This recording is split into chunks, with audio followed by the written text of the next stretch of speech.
they can do and listen to anything they want somehow, sometime. Sure. They will. And you can't police that. Right. And so it's better to guide them through it and say, let's talk about how do you develop your convictions about what music you listen to. Let's move on to a couple more. What are some other ways to help the kids? So you just mentioned something that really goes well into this one. Give freedom to make their own choices so they can develop conviction. So on one hand, you're right. We want to give guidance. And then there are some ways that we realize that they have to figure some stuff out, exactly like the story you gave.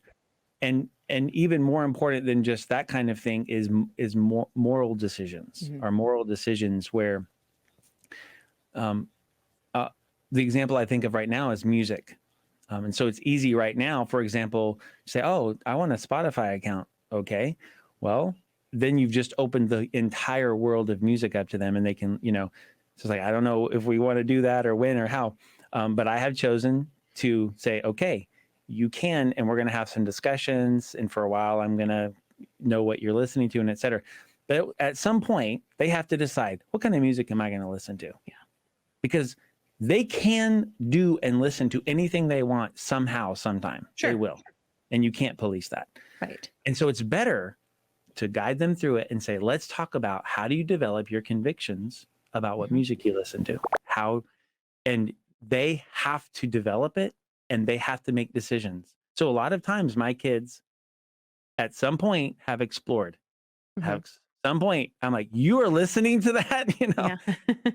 and then they explore, they struggle, and they say, you know what? As they're struggling to follow Christ, they say, you know what? That music doesn't draw me to the Lord. Yeah. And I'm not going to listen to that. And so, again, my son just the other day said, I just deleted a couple of my playlists because I just realized how they're affecting me. And that's when you say, that's good, because I can't make you do that. Right. And you give them the freedom to figure some stuff out. And I just realized, again, with my oldest, times where she was always asking me for permission to do everything, and she was relying on me to say what's right and wrong at all times, but she wasn't developing enough of her own conviction. I wasn't saying, what do you think you should do? Right. Like, what if your daughter comes in wearing something? Dad, can I wear this? And I'm never saying, do you think you should wear that? Right. Are you processing what that is, or are you just depending on me to make all those decisions? Right. And then they have no understanding of their own.